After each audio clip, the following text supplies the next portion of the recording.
Hi everyone, this is Juliana Avdeeva here, 7:30 in Central Europe, and it's Thursday again, so it's time for our weekly stream. I hope you're all doing well, and I'm very happy to talk to you tonight about the amazing G minor Prelude and Fugue from the second book of Well-Tempered Clavier by Johann Sebastian Bach, and because it is such a special pair, such a special mood which Bach composes in this set, I had some different associations about the character, about other pieces, in maybe a little bit kind of similar character like the G minor Prelude, so I'm delighted also to share some thoughts on that and also to discuss your visions, your views about this. Hi all, it's great to see you all. Hello to London. Hi Antonio, Masako. Hello Jamin Yao. Hi Alexis. I'm sorry, I had some problems with, no, it's all right. How Martin. Hi Annelies.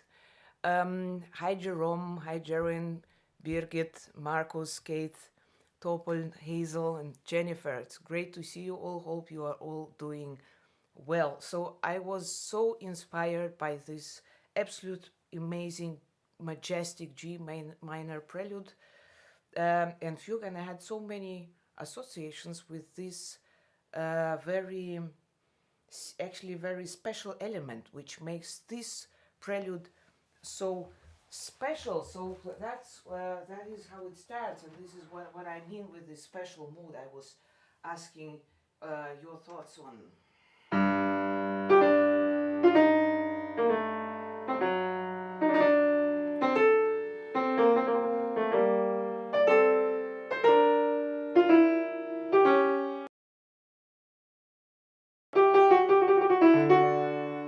So this double dotted rhythm is, of course, somehow absolutely bringing me to this procession feeling, you know, that I literally see a group of people, this very majestic, noble procession. And in this case, of course, the mood of this procession is rather, it's the expression is tragic, but it doesn't.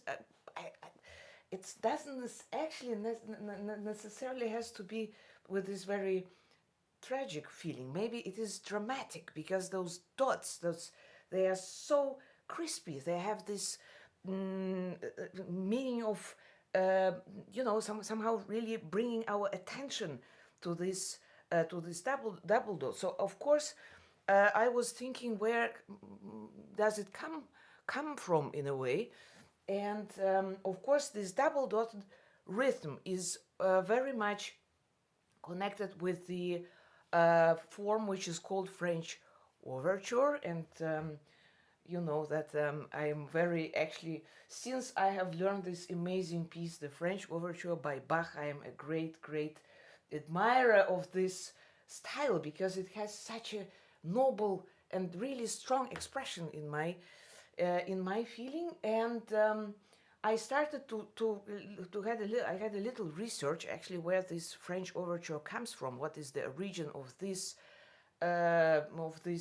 form. And actually apparently the original source for the French overture style is form is Pavane, and Pavane is a very dignified couple dance in a slow movement with a great gesture. And this is actually the slow part of the French overture, which is mostly notated as grave, and this makes this spirit so special. And somehow my first association was, funny enough, quite far away from Bach, was Rachmaninov's B minor Moments Musicaux, so Opus 16, number 3, and I will explain you why. Well, first of all, Rachmaninov was still kind of young as he worked on the cycle. It's Opus 16, so it's he composed it around 1896, And the idea of the six moments musicaux, of course, the title is more or less somehow inspired by Schubert. Hi, Royal Purple, nice to see you. Hi, Salvatore. Hi, Daniel. Amy, hello. Yes, so it is the idea of those six moments musicaux is that somehow Rachmaninov wanted to represent the forms of the past music eras. So you will find the very different types of music in these six moments musicaux. So, well, it's interesting that you will find the barcarolle, for instance, number 5, the D flat major. Number 2 and number 4 are more like virtuosic studies in style of maybe a little bit in direction of or inspired by Frédéric Chopin. The first one, the B flat minor, is a nocturne, and the B minor is a procession. So it can be seen as a march, but of course somehow the title march is already, well, it is, somehow it feels like, for me, still as a procession. So it doesn't have to have to something also with the with a kind of military march. Is of course another genre, another form, but the march itself, of course, is as well a procession. And this B minor moment musicaux, why it is so special? Because Rachmaninov, in my opinion, managed to bring this rhythm, this walking steps, this procession, and at the same time he combines it with clear Russian elements. Hi, Evelina. Well, the mood is dark. It is indeed very dark. It's B minor, and the entire piece is more or less in a very low register, which is already somehow bringing us to this rather sinister mood. So what I mean with the Russian element. So of course, now in the first phrase you will realize why I thought of this piece as I was working on the G minor prelude. So the main element is this.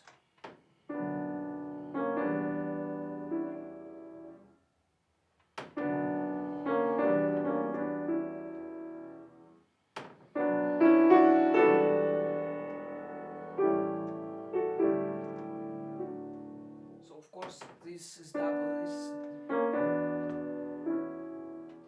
But what Rachmaninov does here, what is so amazing for me about this piece, that this melodic element, this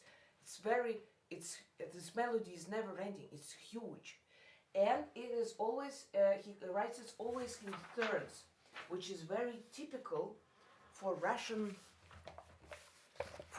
singing. You see, so we have those. Let's say that this rhythm here in the bass line, which is also the Russian bass singing is very, this very low voice is somehow profound, profundo, and it gives us this moment also this very again more even darker feeling already, and these thirds, they are they are singing together and this element which combines of this dotted note, and then he always mixes this with triplets. So in a way it's a combination of this very sharp rhythm, very clear character, and still some very melodic, some very flexible expression, more softened in a soft expression in a way. And what is interesting that Rachmaninov here also is very clear about the articulation. So for some lines, especially in the middle part, he writes very long. You see that we have long. He writes a long line, and for instance, for others, let's say here.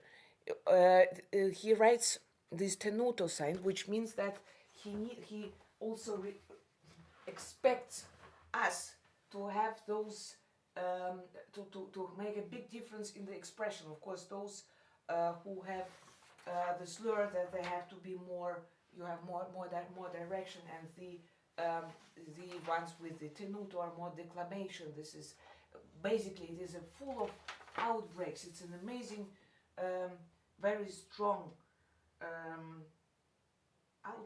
emotional outbreak which I feel here. And in the recapitulation, Rachmaninov, this is where we really feel that this is a procession.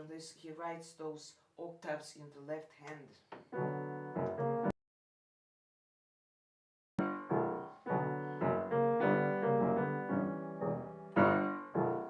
It has something also very scary, I would say.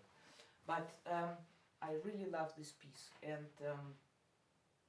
yeah, I would like to share this Musicaux number 3 by Rachmaninov in B minor with you now.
Musicaux in B minor, number 3, opus 16 by Sergei Rachmaninov. This is a very, what I admire about, what I like so much about this music, this is so noble. This is a very noble way of, I don't know, maybe of mourning or of just, yeah, of expressing very deep feelings. It's not sentimental at all, but it's still so clear what the message is. And yeah, this is a great cycle actually, the 6 Moments Musicaux by Rachmaninov, because somehow it's still not this, it's already preparing the great piano works which he composed, like the second piano concerto, and of course the preludes and etude tableau, but this still has, this already shows his the direction he's moving to. And yeah, somehow I felt this desire to perform this piece for you. Yes, and I was so grateful to receive your thoughts on this festive mood, and I was very inspired by how many ideas you really had. Rose was mentioning the Beethoven's cello sonata number 2, the first movement, and it is indeed, again, we have this this also kind of recitativo, great, amazing opening, yeah, of the second cello sonata. Oh, I see Hazel is saying that you have learned the Elegy Opus 3. Yes, it is, but I don't know, maybe for me personally, the Elegy Opus 3 somehow more, it has more light. This is just very, well, very, I don't know, yeah, in the very but let's say, yes, in the bottom of something very very strong feeling which one has. Betty was mentioning also, of course, the march from Beethoven, from the I saw also her comment on the on, I'm sorry, on the, of course, the second movement of the Eroica Symphony, and Pascal was mentioning the Marcia Funèbre of the Sonata Opus 26. And of course, it's interesting that Beethoven apparently indeed used very much this kind of way of expression. And also, I think that yes, that was Annelies, and also Pascal, who was mentioning this grave from the Pathétique Sonata. Look, we're having it right here. So grave, as I already said before, is a part of the French overture, and Beethoven, indeed, he makes this.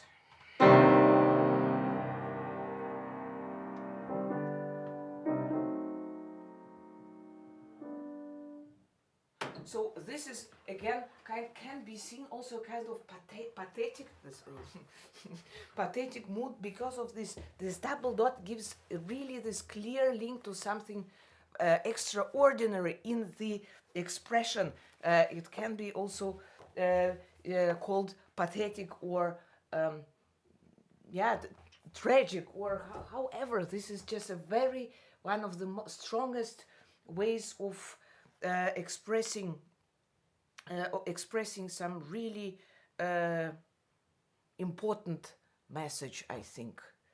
Daniel is saying, I think Mozart's concerto number 26, exactly. Of course, the festive, basically, I think that this mood, it actually does not only has to be tragic. There are also some other pieces in the festive mood which are really describing the completely different part of the procession. Doesn't have to be always tragic. For instance, Manuel is mentioning Bach Italian concerto, Rome is saying Ravel concerto, Villandres is mentioning Sibelius' Fifth Symphony, the third movement in particular. Absolutely agreed.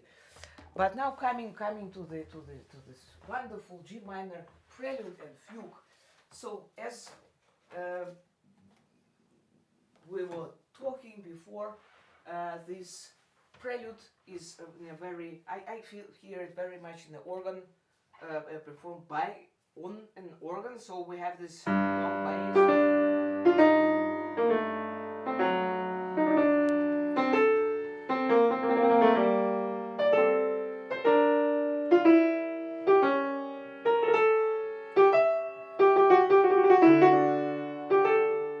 We have four voices in the prelude, and that's also what we will have in the fugue, which is in my feeling one of the most challenging pianistically fugues in the second book so far.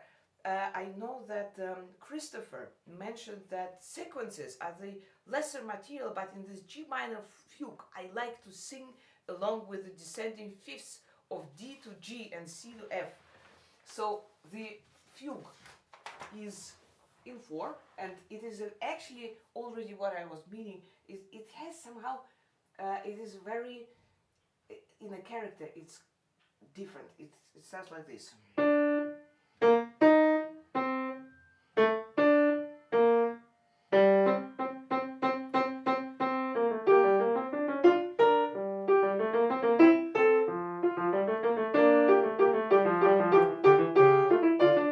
So you see we have this, this indeed we're going, the line is going, the line is going down, and then we have the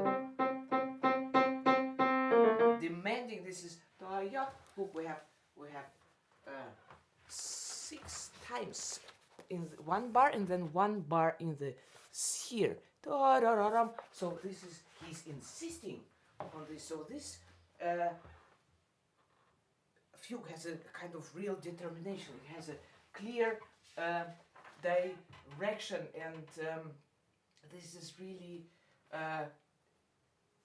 challenging to play, because in a way it's also instrumental. We have later on, this is actually also a brilliant piece of counterpoint, because we have later on in the middle the subjects coming simultaneously in both in 2 parts at the same time.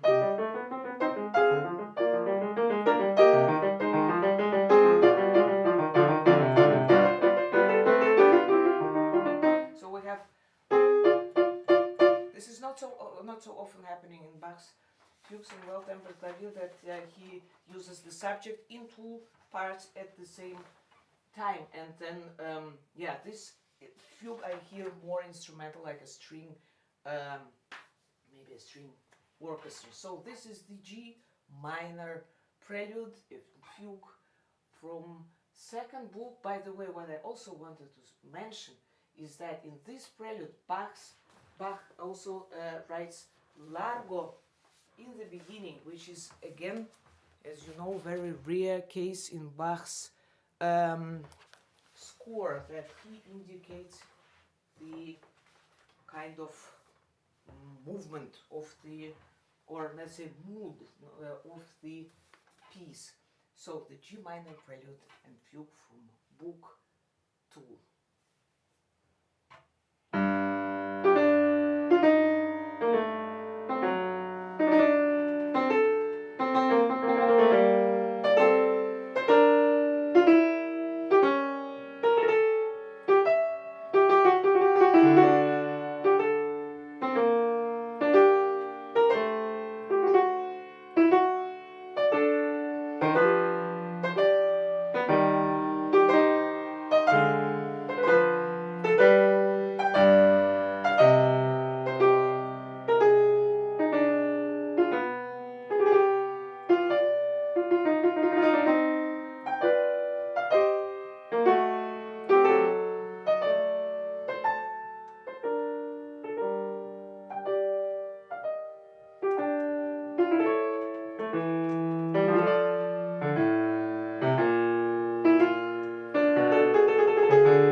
minor prelude and fugue from Book to Johann Sebastian Bach, well-tempered clavier. So of course this consequent double-dotted rhythm in the prelude gives also this very merciless, if I can say it this way, feeling that it's so consequent. There is no one single time, no one single step without this double dotted note, and the fugue is really a great piece. It is a little bit challenging to put the voices in the right way, to divide them in the between the hands, and of course those thirds, da da da da da da da da. But it's great fun. So it's in a way this is more. It gives some light somehow. You know, it's a kind of it's a kind of it feels like a relief after this. After this prelude. So this is the one of the again, no, not one of them, but is another unique set, which is the G minor preludes and fugues. By the way, now the difficult ones are really coming, so the challenging ones.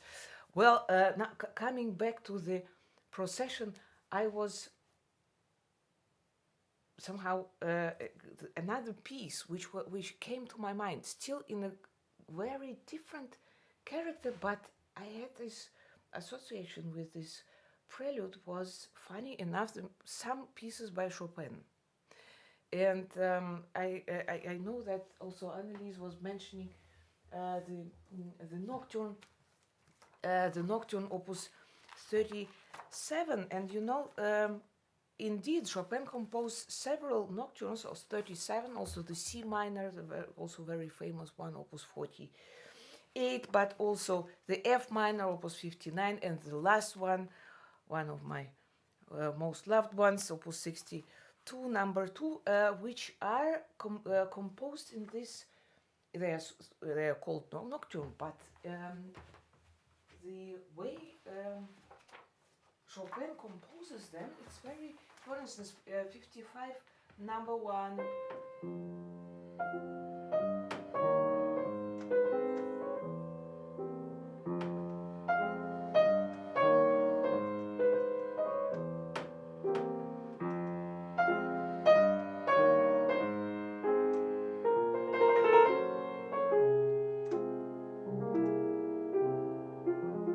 So what we have here, we have those, it's not the nocturne where we have those beautiful broken chords in the left hand, but we have the quarters. So it is a kind of, again, movement, a very clear walking, beautiful procession with a great melodic, beautiful line, and of course the let's say this very festive mood Chopin uses also very often for also in the fantasy or in this choral like moments. They also can be seen in a way in a connection with some kind of ritual, some kind of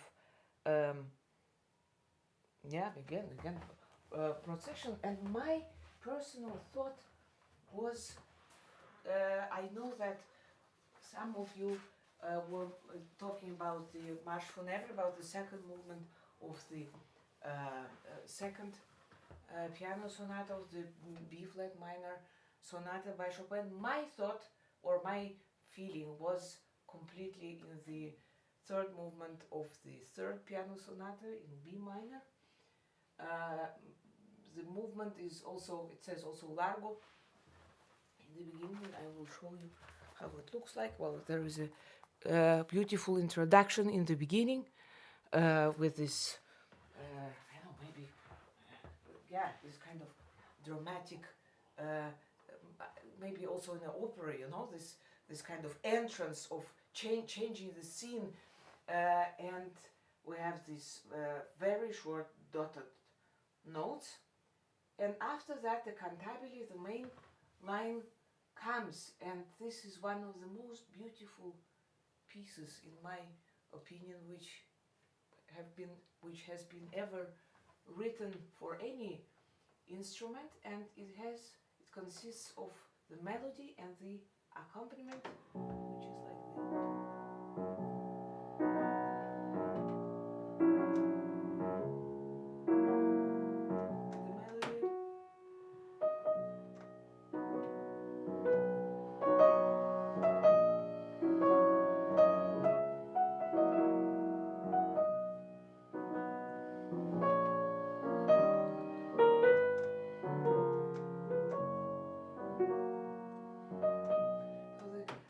Such a great light. So that's what I was saying. It doesn't necessarily has to be something tragic. It can be completely opposite. So this is pure light going somehow, yeah, heading up to the sky, to the heaven, and this melody, although also with this. Somehow those notes, it's just a sense of extremely strong expression, and also later on, for instance, here the recitativo. So it's really always asking for something special, and of course the middle part is so polyphonic. Look at that. What we have over here. We have. You see how many voices we have? So this is one of the most moving pieces of music I know. So I would like to share some light with you in this movement. So the Largo movement from the third Sonata by Frédéric Chopin.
the third movement from the B minor sonata by Frederick Chopin. This is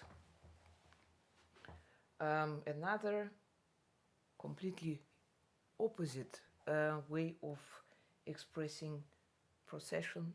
Again, very festive mood, but in a very light one, full of beauty, full of positive thought.